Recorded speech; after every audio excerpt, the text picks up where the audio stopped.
Your wife's quite a looker. Who you, old man, should go home. 4 men, probably gangsters, surrounded me and Catherine. The one who seemed to be the leader, with a bowed head, shoved me hard, and I landed on my butt on the concrete. Though I wasn't hurt, there was no guarantee they'd let me off even if I apologized. It would be easy for me to take them down, but in front of Catherine, I couldn't just do that.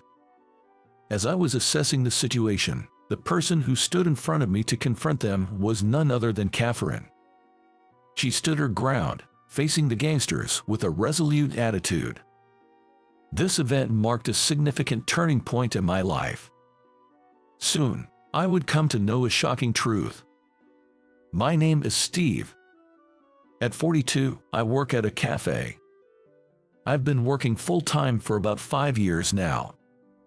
Thanks to a strong recommendation from my previous manager who retired recently, I've been the manager since last month. I met my wife, Catherine, at this job.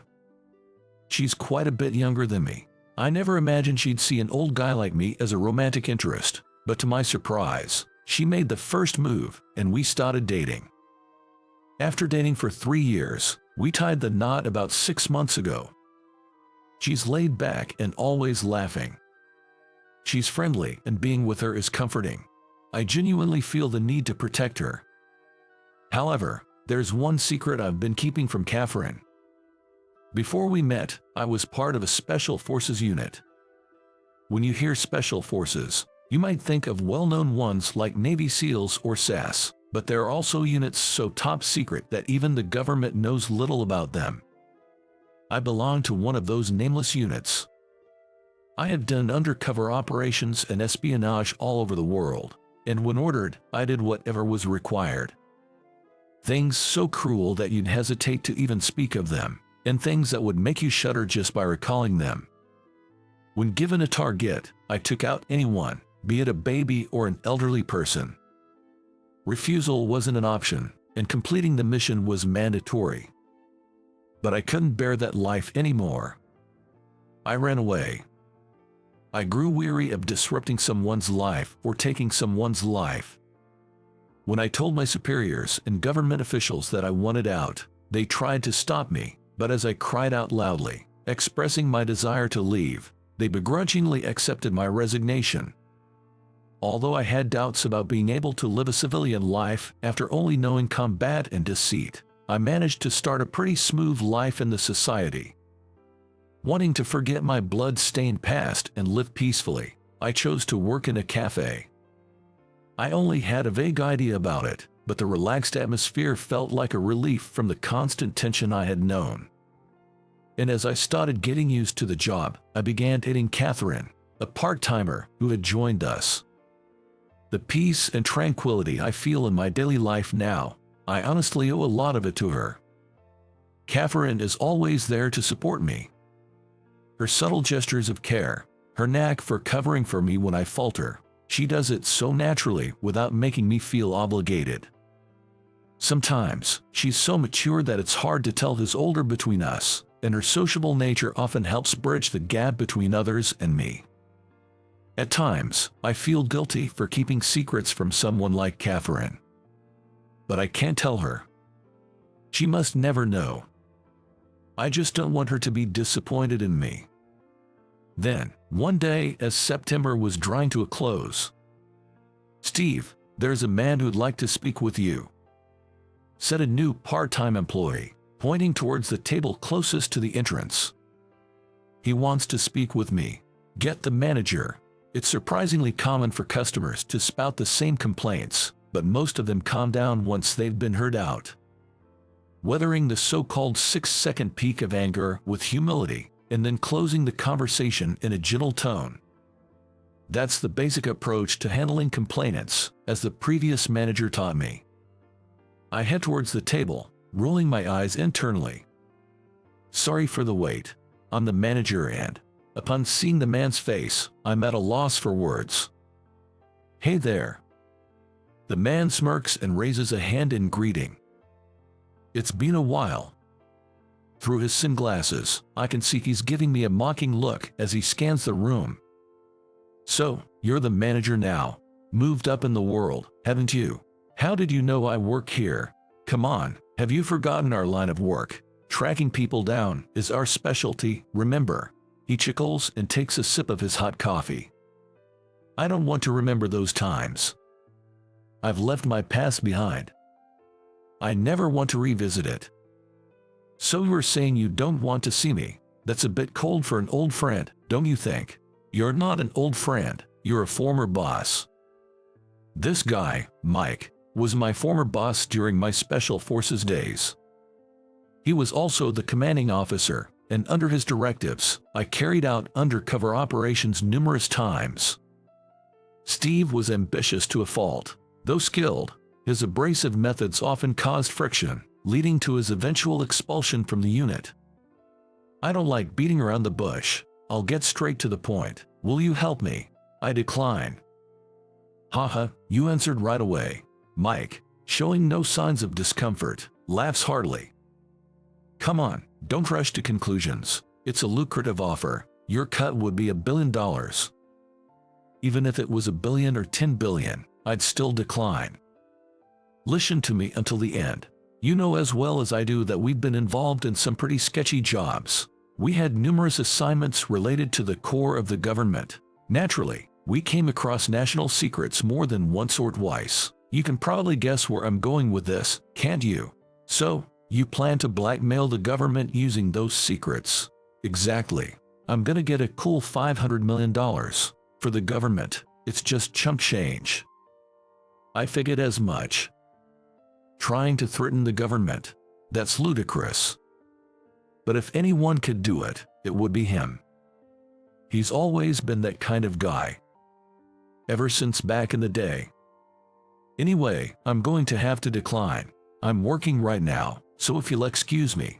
You got married, didn't you? As I was about to stand, Mike insinuated something. You better take good care of your wife. Huh? What do you mean? Easy there, don't give me that look. You wouldn't be thinking of making a complaint against a customer now, would you? Staring down Mike, who was grinning maliciously, I couldn't help but wonder. Is he thinking of using Catherine as leverage? It's hard to gauge how much he knows about me, but if he knows where I work, it wouldn't be surprising if he's aware of my family situation. After all, it's not beyond him to take hostages.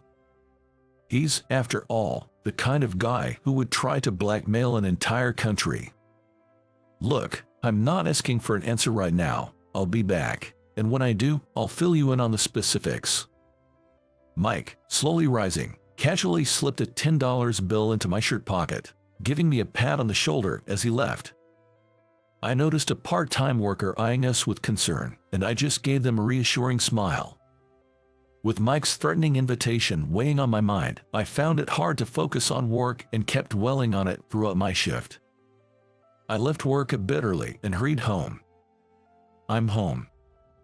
I couldn't let Catherine sense what had happened today. Trying my best to act normal, Catherine asked. Something happened. Catherine, always keen on picking up the smallest changes in emotions, probably noticed a slight change in my demeanor. Nothing, just another day. Catherine didn't press me further after I denied her question. With a puzzled tilt of her head, a gesture that always suits me, I head to the bathroom. Submerging myself in the bathtub, I ponder over Mike's personality. That guy's dead serious. Whether he's dealing with a whole country or dragging me into the underworld. He's the kind who goes all out, takes pleasure in pushing people to the brink. That being said, I've already refused him. Even if he asks again, my answer won't change. I reckon he knows me well enough to know that, so he won't keep pestering me for a response. And while I'm eager to ensure Catherine's safety, I doubt the police will provide protection at this point. If I can't find an answer, it's pointless to dwell on it. Right now, I should focus on my work and protecting my life with Catherine. But just when I thought everything was fine, my hopes are soon dashed. The next day, as I clocked in like usual, one of the staff rushes over, flustered. Steve, there's a complaint that's a bit out of hand. From her disjointed explanation, Due to her panic, I couldn't grasp the full situation. "All right, tell them the manager will be right there. Have them wait for a bit." Leaving her with that, I head to the locker room to change into my uniform. After about 2 minutes, I approach the table where the complaining customers sit and find 2 men who look like typical gangsters. "You took forever. How long were you gonna make us wait?" "My apologies. I'm Steve, the manager here." From what the staff told me, the complaint seems to be about a delay in serving their order. The kitchen staff mentioned it's only been about 5 minutes, so it seems like the customers just want to pick a fight.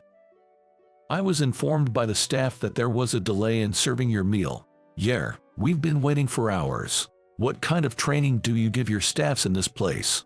According to the staff, they said they only kept you waiting for about 5 minutes. But if I felt I waited, that's too damn long. What's with that attitude towards a customer, huh? The bald man slowly stood up and roughly grabbed my tie. "You realize we're made men, right? You get that, don't ya?" The man menacingly leaned in close. What a hassle. Hesitating for a moment, he suddenly let go of my tie. "Relax. We don't mess with ordinary folks like you." He patted my shoulder twice and began walking towards the entrance. Another guy followed the bald man, and as I sighed in relief, they kicked over another customer's table. "This is our regular joint, you know. If we see you again, take it as a sign you want to be buddies with us, all right?" I was speechless at their audacity. But I can't just stand here and do nothing. I told the other staff to call the police and approached the men. "Gentlemen, the police will be here soon. Could you please wait inside until they arrive?" But they weren't fazed. "We're from the outlaw crew. We'll let it slide today, but if you involve the police, things won't end so easily for you. Got it?" A gangster with a deep, menacing voice making threats. Indeed, I should minimize the damage. These guys aren't reasonable, and there's a real chance they won't stop at just public harassment. I stood silently. The bald man smirked, "We'll be back," and left the restaurant. I already had a headache dealing with Mike, and now the local gangsters has set their sights on me. Just as I become the manager, all these problems keep popping up. Talk about bad luck. Isn't this just a result of my own doing? Am I not just paying for my past sins? Noticing my increasing size even at home, Catherine suggested we take a day trip for a change of pace.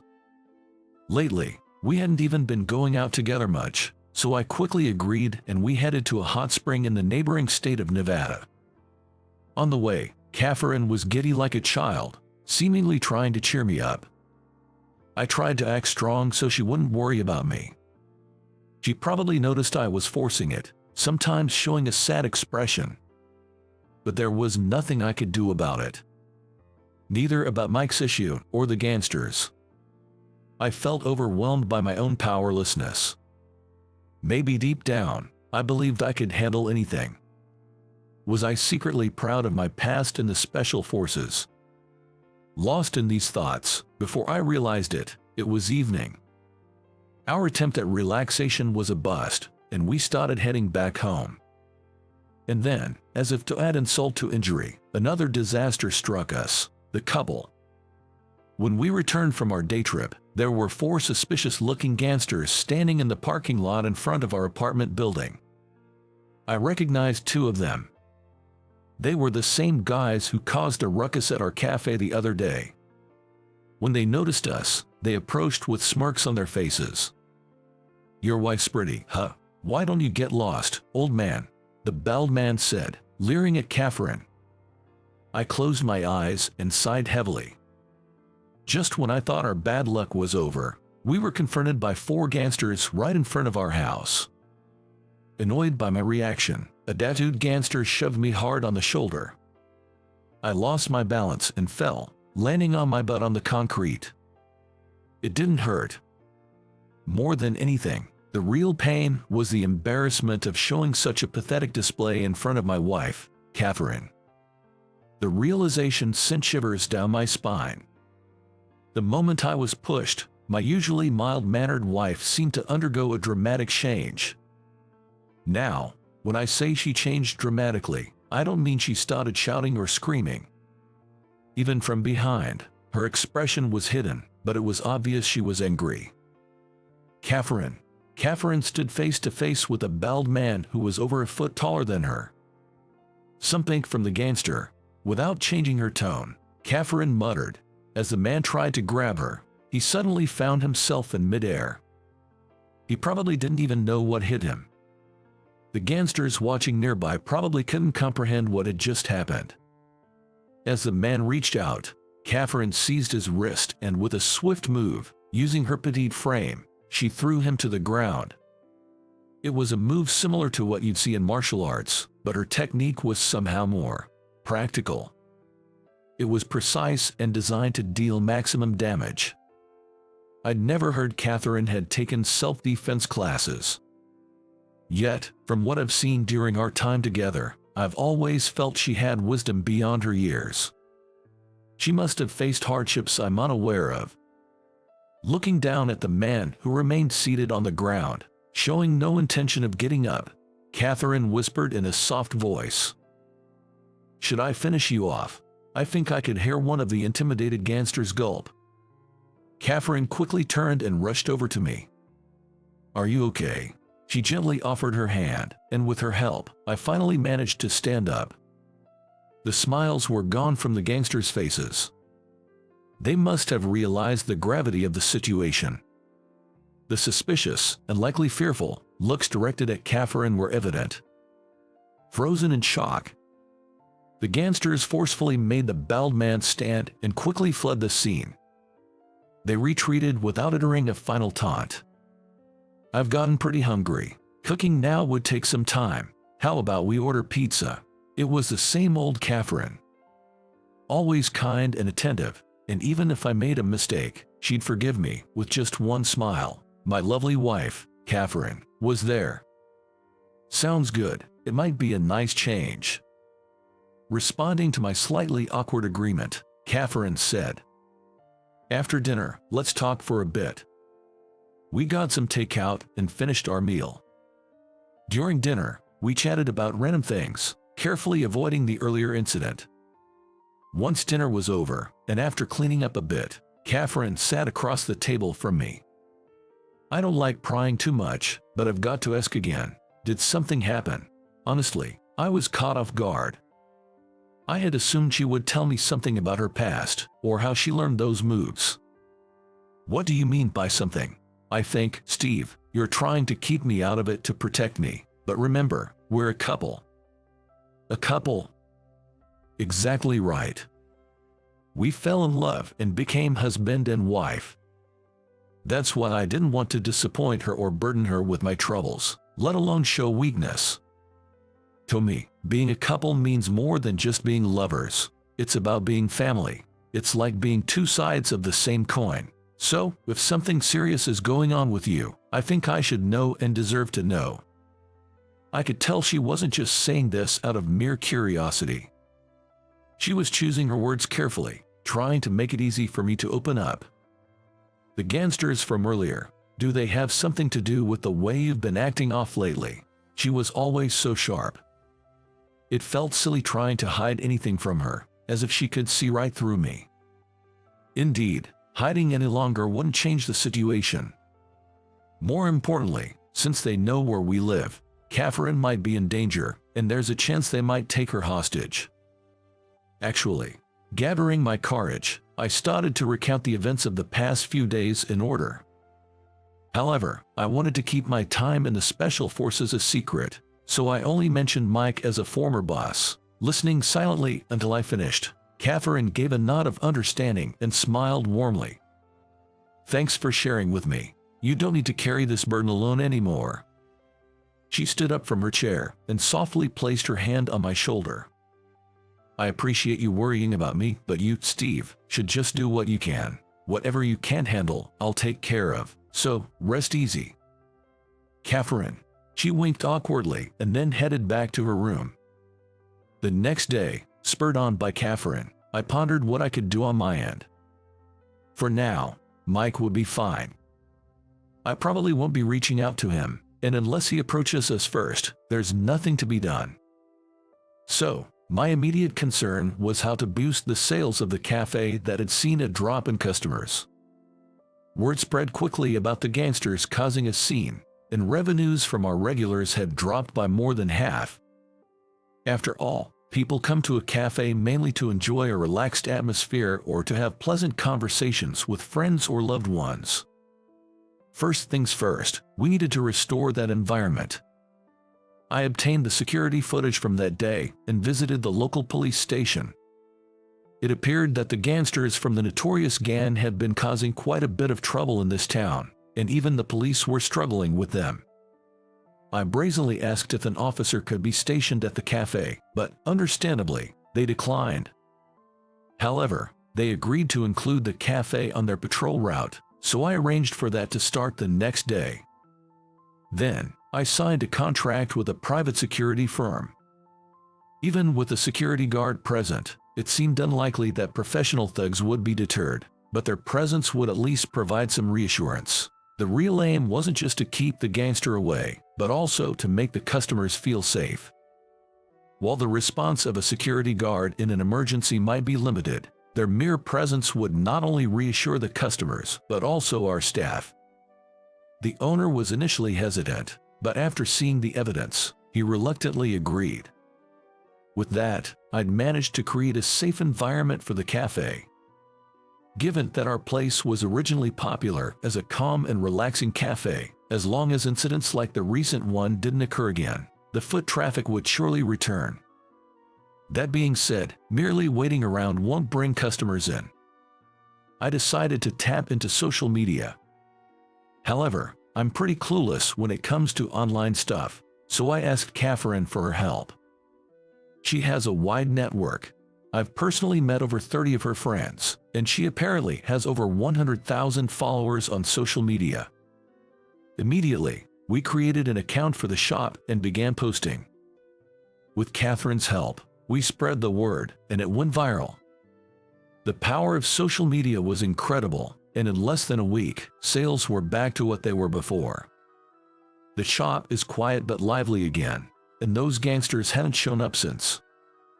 I stood up to their aggressive tactics and countered their harassment head-on. It's all thanks to Catherine. Her support allowed me to foil their plans. Then, a thought crossed my mind. Why did the gang target my cafe in the first place? Was it just random? Or was it someone's command? Then, one day when everything was going smoothly, he showed up. Hey! It was an unexpected visit. It was just past 2 in the afternoon, after lunchtime, and there were hardly any customers in the shop. I came to hear your answer. Without waiting to be seated, Mike took a seat at a nearby table. He gestured with his chin for me to sit across from him, and I complied. You know the answer, but I'll ask anyway. Have you decided to cooperate? Mike leaned forward slightly, looking smugly up at me. If I refuse, what are you planning to do to my wife? Do you really need to hear it from me? You know what I'm capable of from our time in the unit. Mike looked exasperated. It was clear he still felt confident. He probably believed that no matter what was said, I'd ultimately submit to him. I'm not a fan of beating around the bush. Just give me a straight answer, yes or no. Of course, the answer is no. Mike paused with his mouth slightly open for a few seconds. It seemed my reply took him off guard. I see. Come to think of it, you might have been a cold-hearted guy back in the squad.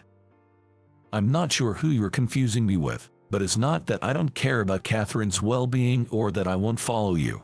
It's quite the opposite. Opposite? How do you expect to protect your wife by turning me into an enemy by refusing my help? I'm not interested in what you're planning. Whether you swindle money from the government or whatever you decide, whether you fail or succeed, that's your business. But if you plan to harm me or Catherine, well, I have plans too.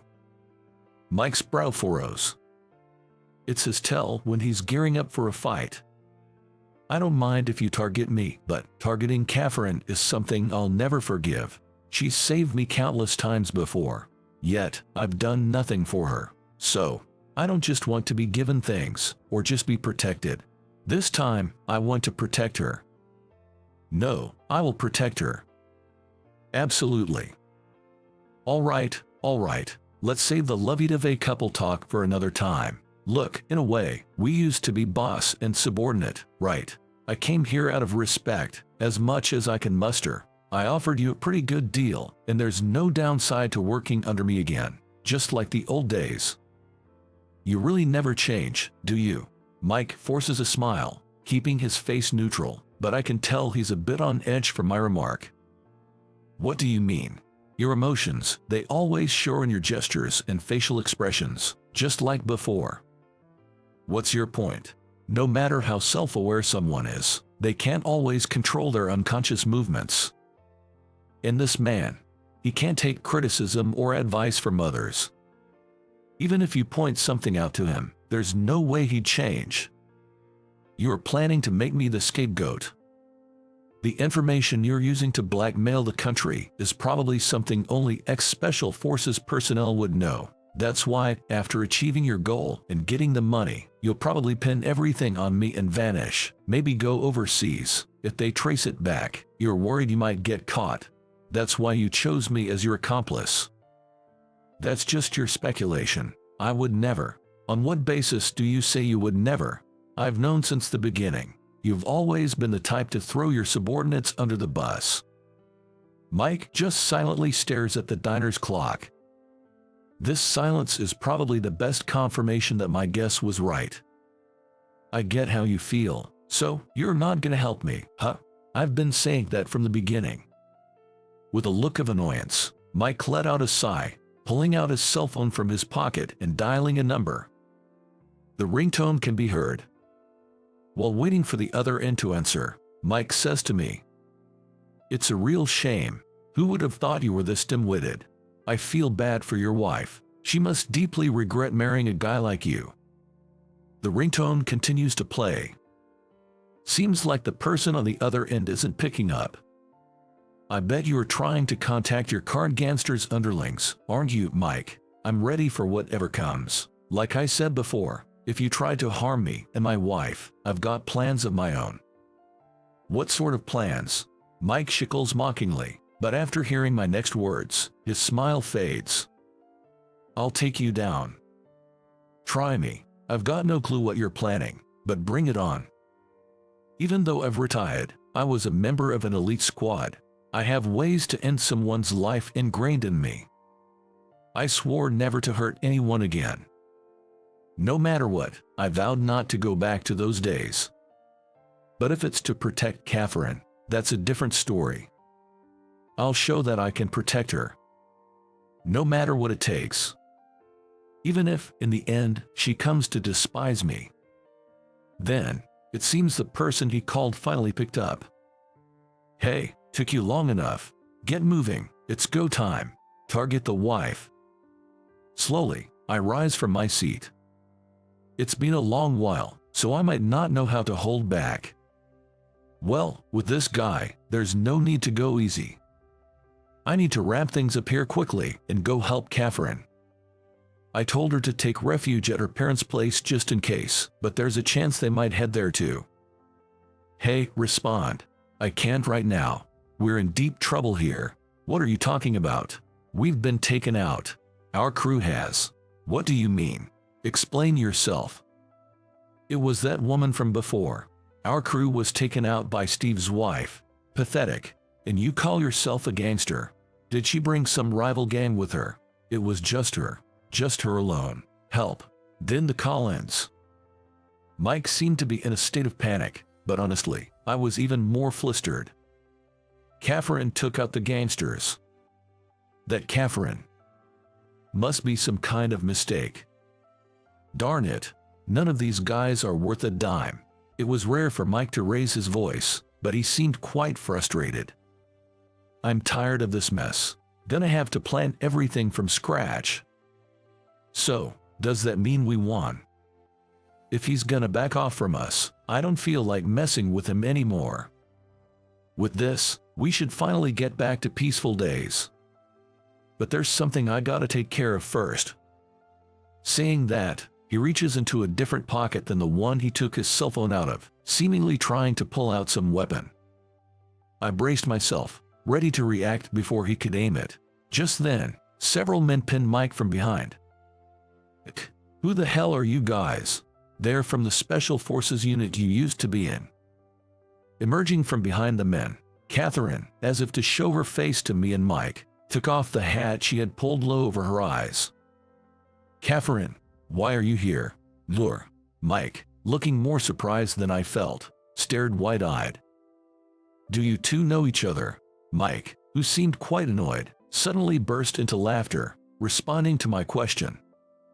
"Haha, you got me. Never thought your wife would be her. I didn't see that coming. You're even more clueless than me since you were kept in the dark." Even as he leaped to the ground, perhaps due to strong pride, Mike couldn't stop laughing. "I'll tell you who she really is. She's just like you, a former member of the unit." "But I am. It's no wonder you didn't know. Her primary mission was covert operations. The unit you were in had a completely different role and required different skills. Catherine was in the Special Forces." "That Catherine?" Seeing my confusion, Catherine smiled with an awkward look on her face. "I'll talk to you later, okay? I promise." With that said, Catherine shifts her gaze to Mike. "They're not as lenient as the police. Of course, American laws don't matter to them. Regular imprisonment is too soft a punishment for them. You know that, right? Damn it. If I knew you were the bride, I did wrong by those gangsters. Guess they're not ones to be messed with easily." From the outside, backup officers come in, and Mike is taken away. He seemed to want to say something, glaring at me with resentment, but in the end, he leaves the cafe without uttering a word. "Catherine, I'm sorry for everything. I must have worried you. Like I said, I'll explain everything when we get home." "Yeah, I'll tell you everything too." Catherine shows a sweet smile. "Well, let's see off our former boss now." "Yeah, we should." I silently watched Mike's retreating figure. This wasn't a moment for a salute, and I felt no obligation to give one. Sure, he had his issues, but there's no denying he was competent. There were times I admired that man. Thinking about it now, I do feel a bit of melancholy, but he really went too far.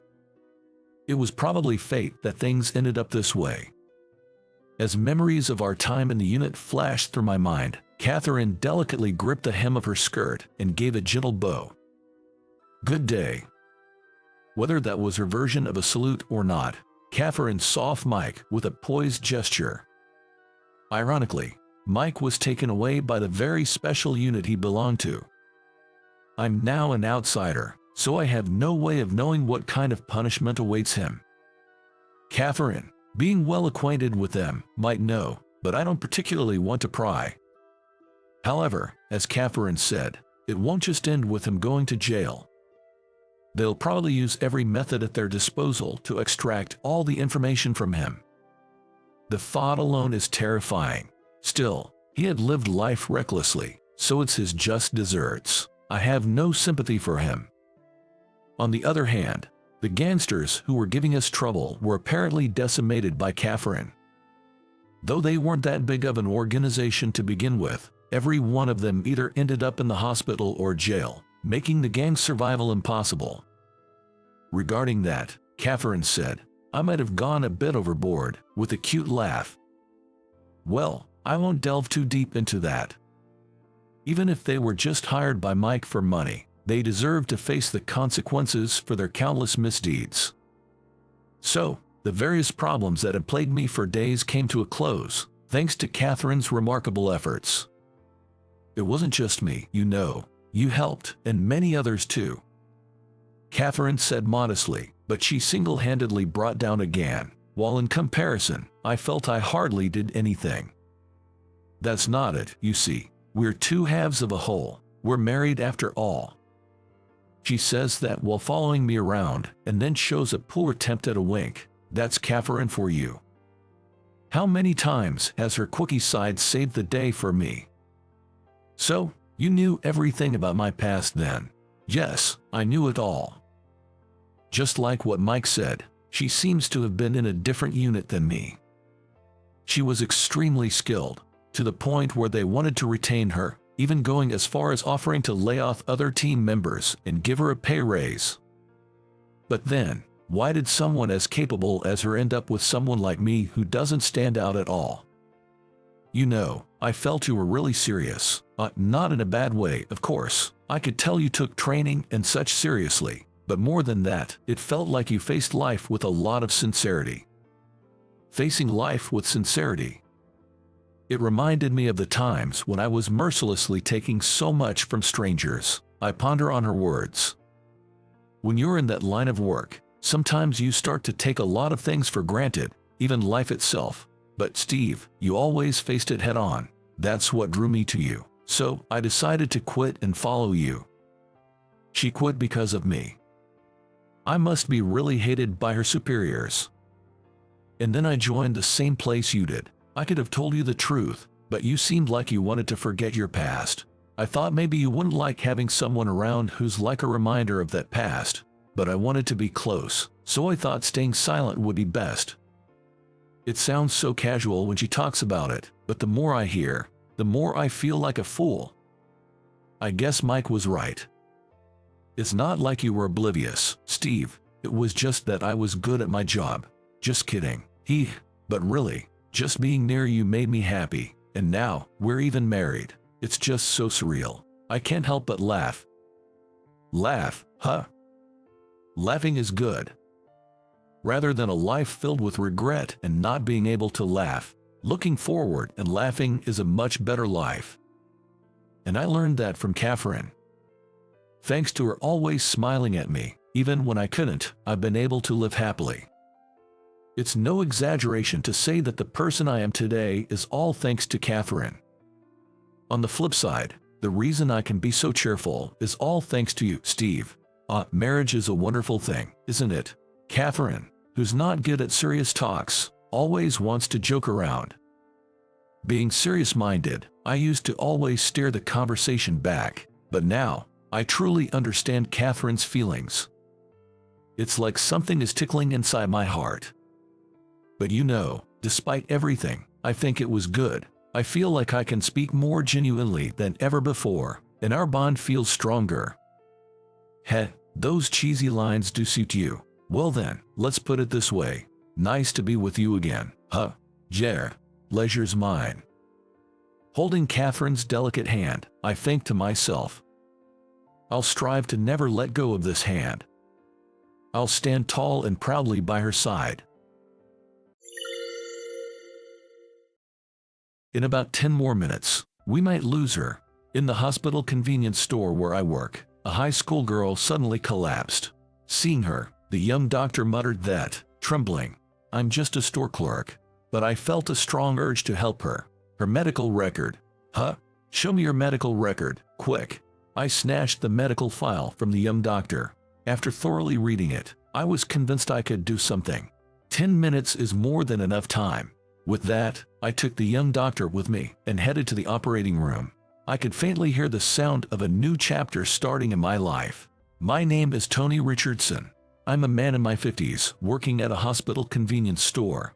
That being said, I haven't been working at this store for long. It's only been about a month. Up until a year ago, I was in a different line of work.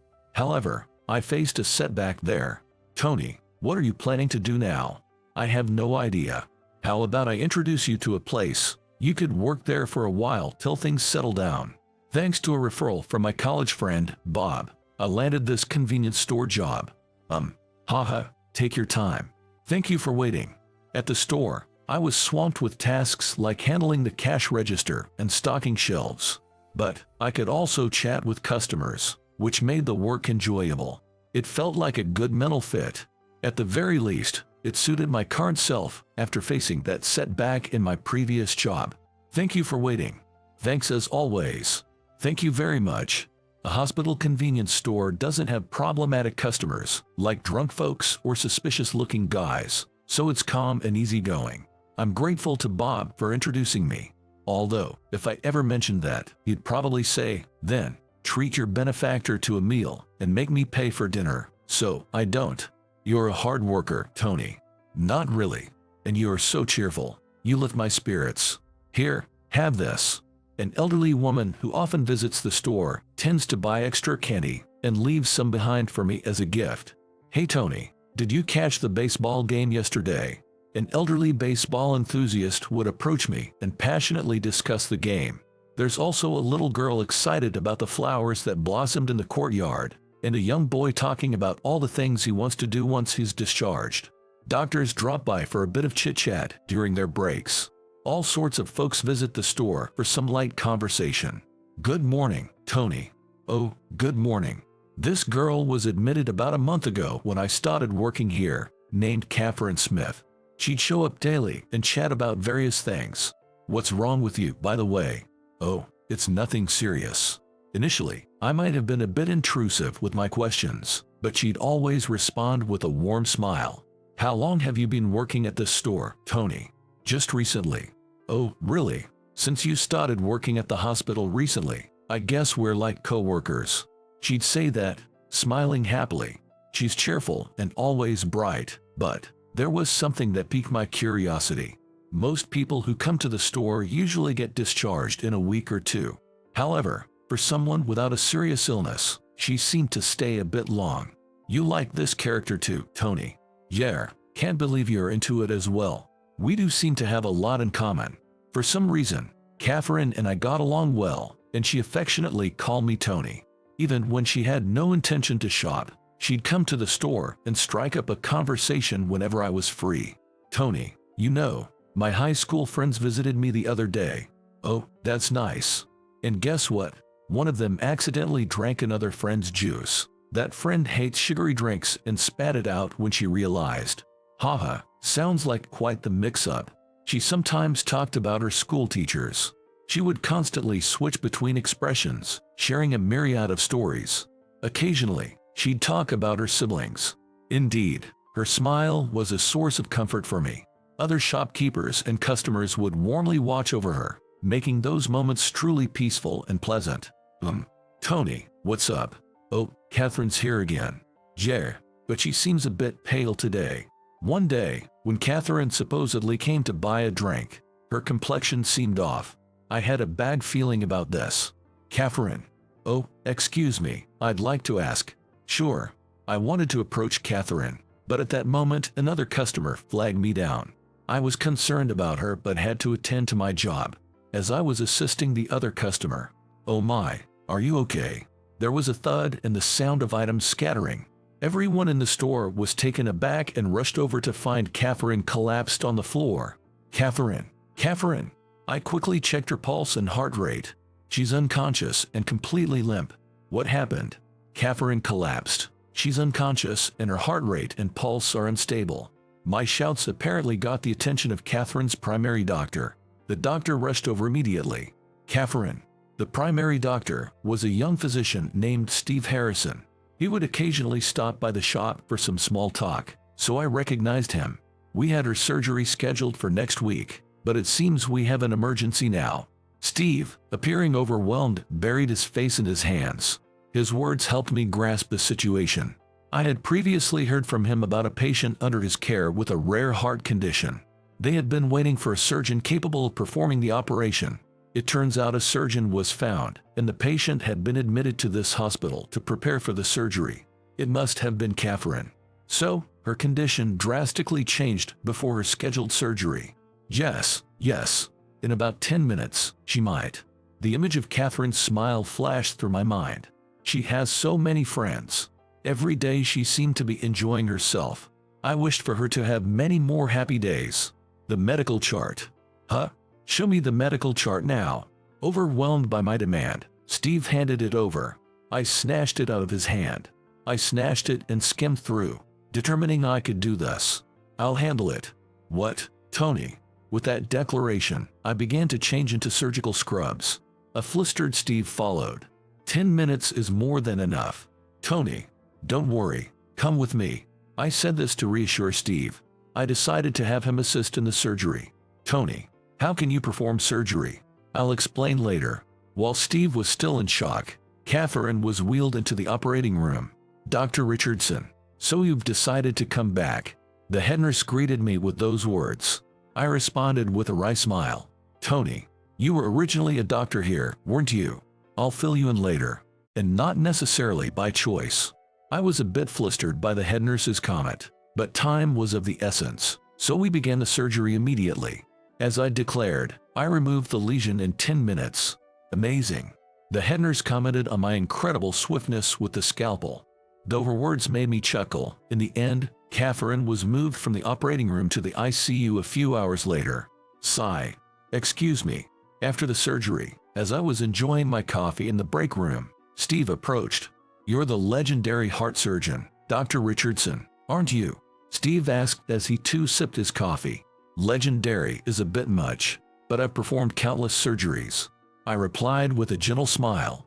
As he said, I had once worked at this hospital, and up until a year ago, I was practicing medicine in the UK.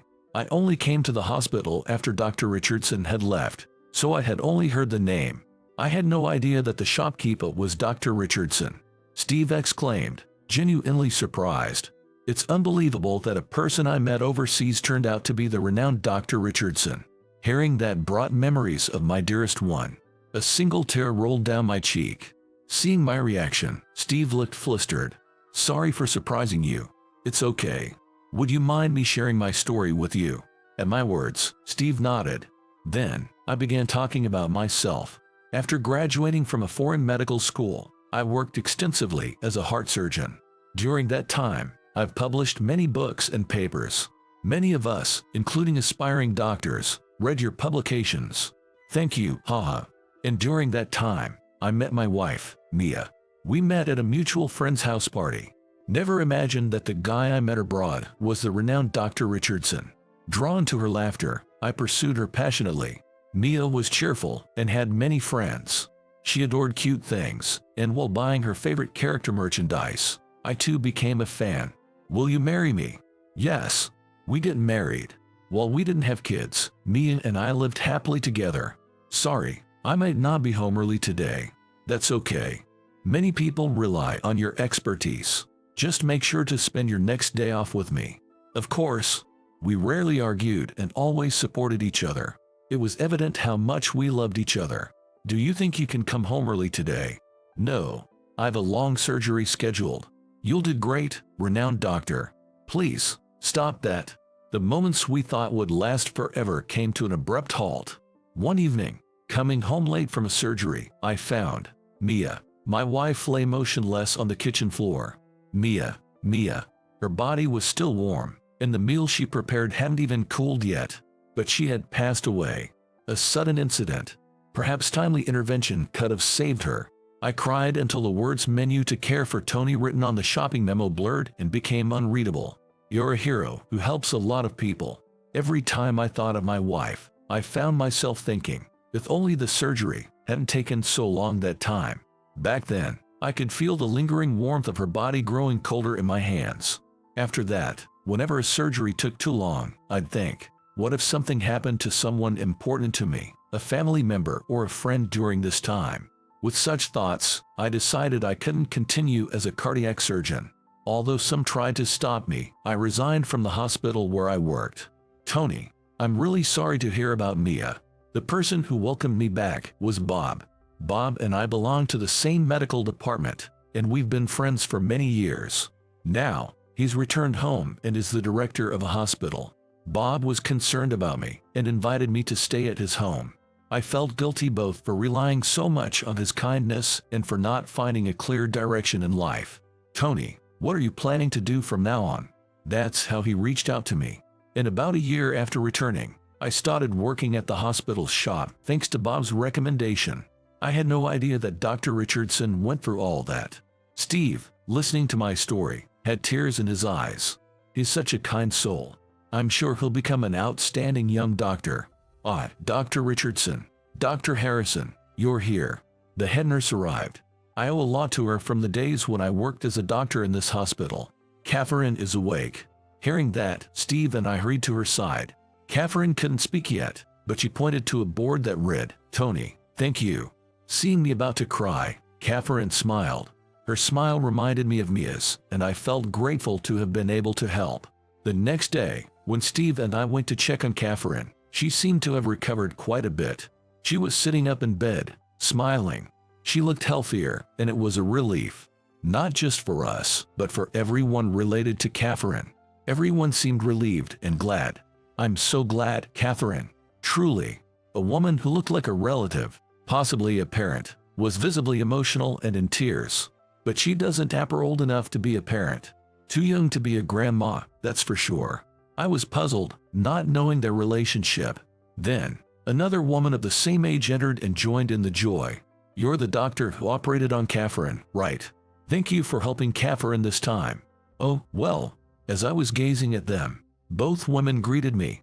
I'm Tony. I've been close with Catherine for a while. Were you Tony? I'm Jennifer, the director of a children's home. I'm Chloe, a worker at the facility. Both were teachers from a children's home. They then told me more about Catherine. Catherine has been living in the facility since she was little because she doesn't have parents. Typically, most kids leave the facility after graduating from middle school, but Catherine, due to her illness, continued to live there even as a high school student. I see. So, Catherine doesn't have a family. I realized she was talking about the kids from the orphanage when mentioning siblings. Having lost my own family just a year ago, I deeply empathized with Catherine, who never knew her real family. I couldn't help but think, what if she were my child? See you later, Catherine. I'll meet you at the cafeteria later for a drink. Okay. Thanks, Tony. After that, we all left Catherine's hospital room. There, I learned more from one of the orphanage's staff. Catherine once mentioned she wanted to be a doctor because of her illness, but she stopped saying it recently. Really? Why's that? Hearing this, my concerns grew. I assumed Catherine had stopped talking about it due to her circumstances and the high cost of medical school. If that's the case, maybe I could play a guardian angel role. That's what I thought. Tony. Oh, hey, Bob. How about grabbing some dinner? Bob invited me, and we ended up having dinner together. I heard you performed surgery on a kid with just a 10-minute window and saved them. Yep. Something like that. I'm glad you haven't lost your touch even after a year. Bob looked relieved and chuckled. I'm genuinely happy for you. Seems like you've moved on. Bob had always been concerned about me. He supported my relationship with Mia and was overjoyed when we got married. I didn't have much time then, and that particular approach just didn't cross my mind. That's why I was able to help. Good timing. Think about returning to being a doctor. I don't know, but do you really think you can escape from the head nurse? Remembering the head nurse's persistent gaze, she had been asking, when would you return to being a doctor? Every time she saw me. I guess there's no escaping her now. No chance. I know, right? I even became the head doctor because she pushed me. She has always been strong-willed. Well, I am glad to welcome you back as a doctor. With that, Bob grinned and I returned her smile. I continued to support and watch over Catherine.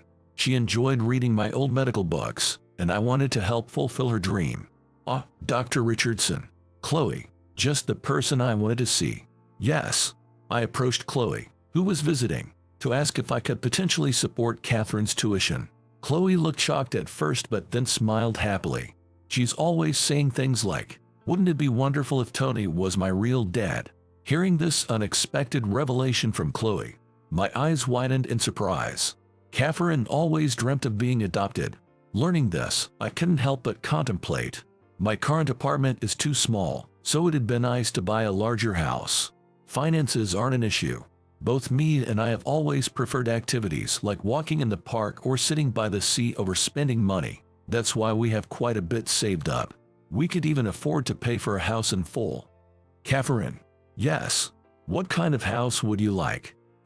I'd like one with a garden. It'd be nice to take a break from studying and walk a dog. Hearing her say that, I added another item to my list. To me, Catherine is something like a benefactor. She encouraged me to return to my medical career when I thought it was over.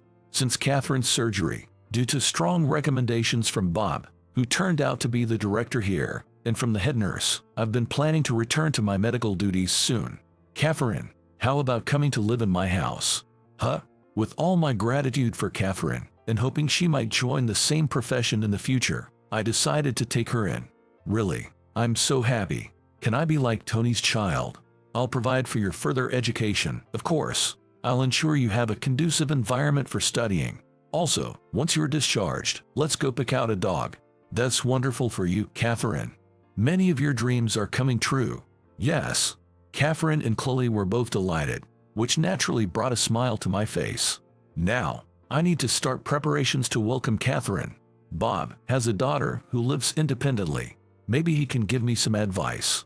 With these thoughts, I joined Catherine in considering the type of dog and house she'd like. Next week, Catherine is scheduled to move into the new house I've purchased. I'm thrilled at the thought of having a lovely daughter or granddaughter. She's in stable condition, which is a relief to Steve as well. Apparently, Catherine had always been a good student. However, since she had to look after the younger kids at the institution, she couldn't focus entirely on her studies. Indeed, I remember her mentioning her mischievous siblings once. There's a study room ready for you. Make sure you study hard. Yes, I got it. When she comes to my place, I want her to study as much as she wishes. I plan on handling the housework. I've cooked with Mia before and always took the initiative during my days off, so I'm quite handy around the house. I want Catherine to relax and behave as a child should. As for Steve, Doctor, I really want to hear your stories. Can you hold on a sec? He started following me, continually calling out, Doctor, Doctor. Whenever he gets a chance, he wants to hear my stories. He reminds me of the time when Catherine would visit the shop, which brings a smile to my face. It seems Steve's like Dr. Richardson's disciple. That's what they say. Bob also teases us by referring to me as Tony's disciple or master doctor. But if he teases too much, the head nurse scolds him, saying, Stop the teasing and get back to work. The head nurse is, as always, someone I can't defy. Wow, it's huge. Finally, the day of Catherine's discharge arrived. Everyone was thrilled to see her off, and she came to our home. Tony, let's go check out the dogs. First, let's put down the bags. Once we've settled a bit, we'll head out. Chuckling at an excited Catherine, I set her bags down. I intended to rest for a bit after that, but seeing Catherine getting antsy, we decided to go check out the dogs. Every single one of them is just so adorable. After much contemplation, we chose a brown puppy. Subsequently, Catherine named the puppy Buddy and doted on him a lot. I had a medical condition, so I couldn't join clubs at school. Heck, I couldn't even do activities that required a lot of movement. From now on, you can start moving bit by bit, especially while playing with Buddy. Okay. Afterwards, Catherine managed to go to school and was seen happily walking to and from school with her friends. When she returned home, she'd cuddle with Buddy and play with him. It was incredibly heartwarming to see. Of course, she diligently kept up with her studies as well. Tony, there's something I'd like some help with. Sure. What is it? She always reached out whenever she needed assistance, making it fulfilling for me to guide her. However, I wished she wouldn't read my thesis papers right in front of me. Hello, Tony. Oh, Chloe. From then on, Chloe started visiting us more frequently. Chloe said that she considered Catherine like her own daughter, so naturally, she was concerned about her. I've taken care of Catherine since she was tiny. I've heard about her dreams many times. While Catherine was studying, Chloe and I would sometimes have coffee together. I hope I'm not causing any inconvenience, Tony. I mean, I've been visiting quite frequently. You must be pretty busy, right? Don't worry about it. Everyone has been considerate, letting me head home early for Catherine and Buddy's sake. Of course, there are days when I have surgeries or emergencies. Yet, they still tell me to go home early if it's for Catherine. I may not be as skilled as Dr. Richardson, but remember I'm here too. Steve often reassured. It always comforted me to know I could rely on him. Although, right after getting back from the convenience store, I admit I wouldn't want anything too strenuous. I guess there's also the fact that my body might not be up for it. Oh, is that so? That's good to hear. Oh, Chloe, didn't realize you were here. Just dropped by, Catherine. While we were chatting and laughing leisurely, Catherine popped out holding Buddy. Catherine had an incredibly joyful look on her face. What's up? I just thought this is probably how it'd feel if I had a mom and dad around. Hearing Catherine's words filled with joy, I felt a touch bashful. Tony. Yes. Is it okay if I visit on a personal note from time to time? Yes. Catherine responded to our conversation with another bright smile. After that, Catherine put in more effort than ever before, making up for all the time she couldn't. Her grades shot up, and she finally got into med school. We celebrated her success with Buddy and Chloe. It's a long journey to become a doctor, but I believe in you, Catherine. I'll work hard. One day, I'll become a doctor like you, Tony, and help many people. That's the spirit. By the time Catherine becomes a doctor, I might already be retired. But by then, Steve will be a seasoned physician, and maybe I can enjoy a quiet life with Chloe and Buddy. In the UK, I gained a lot of recognition. It's a place filled with memories, where I still have ongoing friendships and met people I deeply loved. However, there are also painful memories of losing my dear family members. Tony, you know, I used to think about becoming a cardiologist like you, but I've decided to go into pediatrics. Pediatrics?